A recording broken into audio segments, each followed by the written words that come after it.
Afternoon, my name is Jessica and I will be the moderator for today's debate. The motion is this House believes that parents should respect the privacy of their children. What is privacy in this matter and what kind of respect should be given?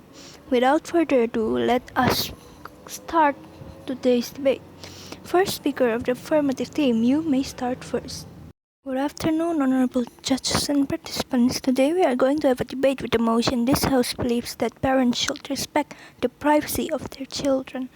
I am Jessica, the first and the reply speaker of the affirmative team. We have Alan as the second speaker and Valerie as the third speaker. Before I start stating my arguments, I wish to define the motion this House believes that parents should respect the privacy of their children. Based on the Cambridge Dictionary, parent means a mother or father of a person or animal, or someone who looks after a person the same way a parent does. Respect means politeness or honor, and care shown towards someone or something that is considered important.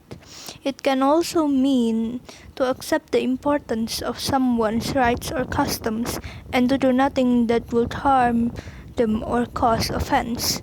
While privacy is someone's rights to keep their personal matters and relationships secret, as well as the right to someone has to keep their personal life and information secret, or known only to a small group of people. Now I shall proceed to my arguments. According to metroparent.com, parents should respect their children's privacy because children that have their privacy respected by their parents can learn about how much information they can share to people and tell who are not allowed to know such private information. Respecting children's privacy also helps parents obtain their children's trust. Not meddling with their privacy can help children learn how to take care of themselves and their information too. Stated at verywellfamily.com, giving teenagers their privacy can help them grow more mature and independent as well as their confidence. Just because your children want more privacy does not mean they are hiding something from their parents. That is all for me. Thank you. Thank you for your arguments. Now the first speaker of the negative team, please start. Good morning, Ms. Rin. I'm the first speaker of the negative team. With the motion, those believe that parents should respect the privacy of their children. First of all, I would like to rebut what the first speaker of the positive team had said. As what the affirmative team first speaker said about giving privacy to their children can learn about how much information they can share too. But if they share something that is outside of their age, it could be dangerous for their mental health and will impact their growth. Another point is that we give our child support and parental advices if we don't give them their privacy, so we can control their activity whether it's good for them or not. And we need to know whether they have any problems on their mental health, in which giving them their privacy will make them grow antisocial and won't easily share their thoughts and feelings to their parents. And now I want to go to my arguments according to www.papablogger.com, which there is in Google. There are some reasons that we must not give the rights of privacy to our children. The first reason is privacy gives a room mischief.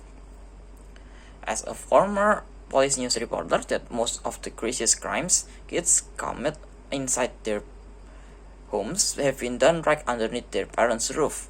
The Columbine kids enjoyed weeks of unfiltered private room time for computers and emails. Second, privacy rights cannot be taken back.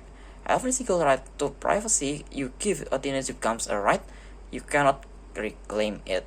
As parents, we need to understand that once we build certain expectation with our kids about what rights they have to privacy, they will never let us have it again. And the last but not least, another privacy claims will grow. Another problem with privacy for kids is that parents always start with a pinky finger, compromise with them, but then it grows.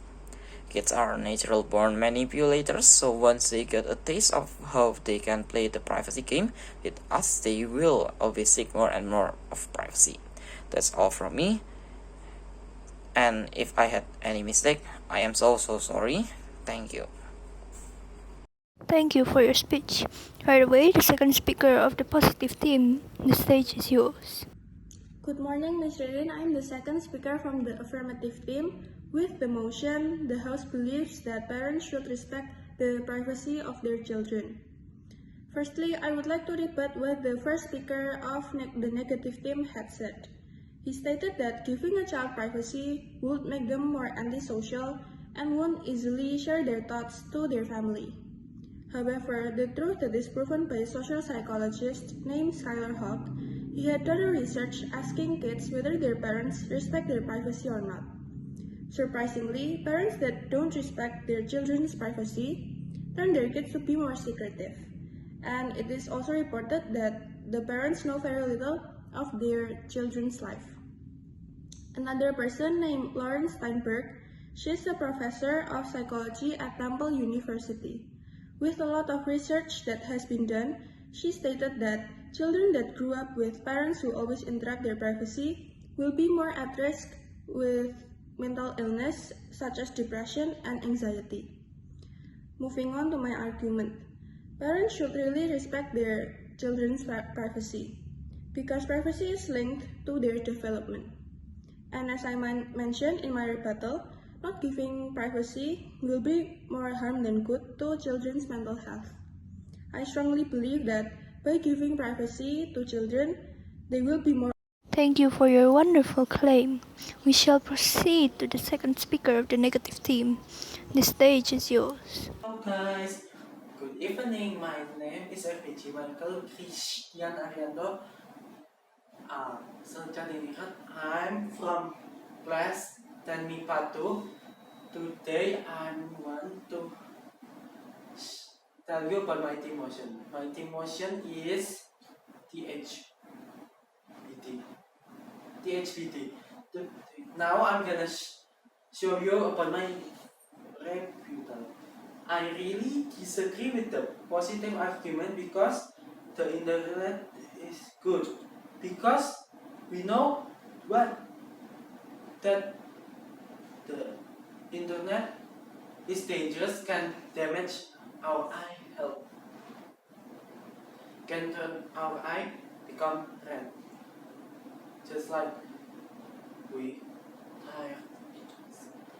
Now I'm gonna share you about my argument. I really think that the internet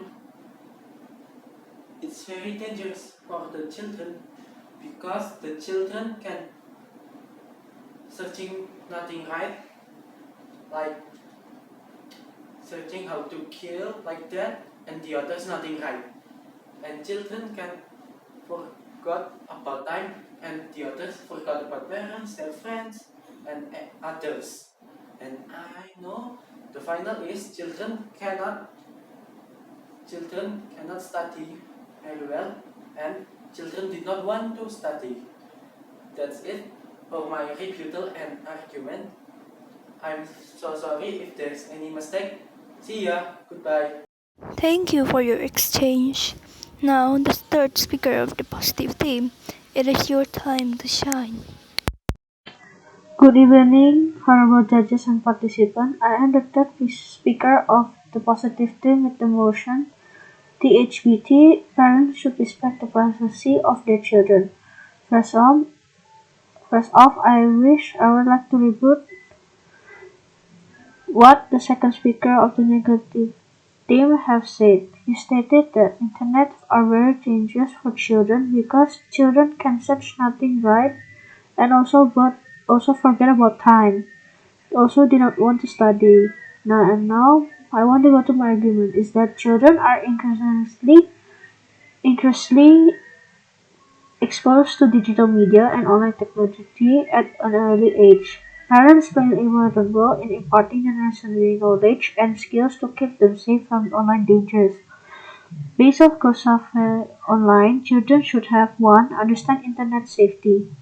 Now, before you start in the Start discussing about internet safety with your children. Equip yourself with the necessary knowledge about internet, online dangers, and how to stay safe online.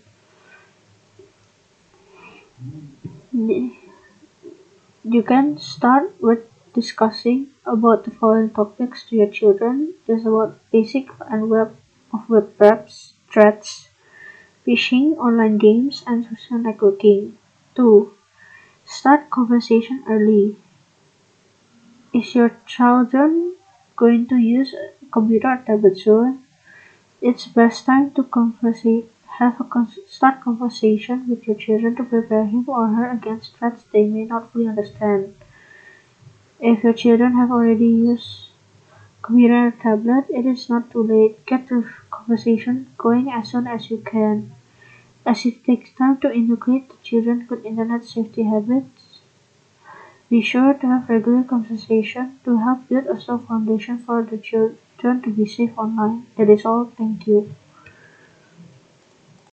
Thank you for your arguments. Now let us proceed to the third speaker of the negative team. The stage is yours. Good morning, Mr. Rin. I am the third speaker from the negative team with the motion THBT parents should respect the privacy of their children. First of all, I would like to rebut the previous speaker as their main point was to respect the children's privacy as long as they educate their child about online privacy. And yes, education is important, but we believe that education alone is not enough, and that children also need guidance and experience from adults. So although I think that parents need to let their children have privacy, there needs to be a boundary about how much they give their children freedom. Which is why we disagree with the positive team that claim that children should be left free on the internet without strict supervision and claiming that to be respecting their privacy. The reason is that children, and especially teenagers, have a lot to learn, and they typically do not make their best decisions for themselves. This makes it to where they can harm themselves on the internet by either making bad decisions, such as uploading a controversial claim and statement, or following absurd trends that take things too far, since they do not have the most advanced test of right and wrong. Last month, a video went viral on streaming websites such as YouTube, Facebook, and even TikTok. The video shows a teenager in a mosque getting beaten for attempting to steal a donation box from the mosque, and he states that his reason for trying to steal it is to top up for diamonds in the number one most popular game in Indonesia, the games called Garena Free Fire. The clip proves that children can sometimes fail to see that something is wrong to do. Accordingly, the media blew up with negative responses saying that the kid deserved to be beaten up, seeing that not only did he try to steal, he tried to steal from a donation box in a mosque for a ridiculous reason and motivation. This shows that children and teenagers alike need guidance from parents and/or guardians to prevent them from falling into rabbit hole making irreversible mistakes. Knowing this, it is clear that giving children too much freedom in the internet, even with good intentions such as respecting their privacy, can lead to bad things happening to them, and therefore guidance is heavily needed to make sure they do not do stupid things out of following trends, games, videos, etc. That is all from me. Sorry for all the mistakes I have made, and thank you. Thank you for your case. Let us continue with the reply speakers. Reply speaker of the negative team, you may start first. Hello guys, my name is RPG Michael Christian Ariando. I'm from Tanipa 2. Today I'm gonna share you about my reply speaker. My reply speaker is I really think my team, the negative team, can win because why? Because our argument is very good and excellent, and our argument, the truth that it said about internet can be dangerous, has any fact in the real world. So that is for my reply. I think can win my team. Thank you guys. See you next time. Bye. Round of an applause to the reply speaker of the negative team. Reply speaker of the positive team, you may start. Good afternoon, honorable judges and participants. I am the reply speaker of the affirmative team. In my opinion, our team, the affirmative team, should win this debate. Why? It is because we give more reasonable points and reliable sources for our arguments. Due to such reasons, we believe that our team should win. Thank you. And that is all for today's debate. Thank you.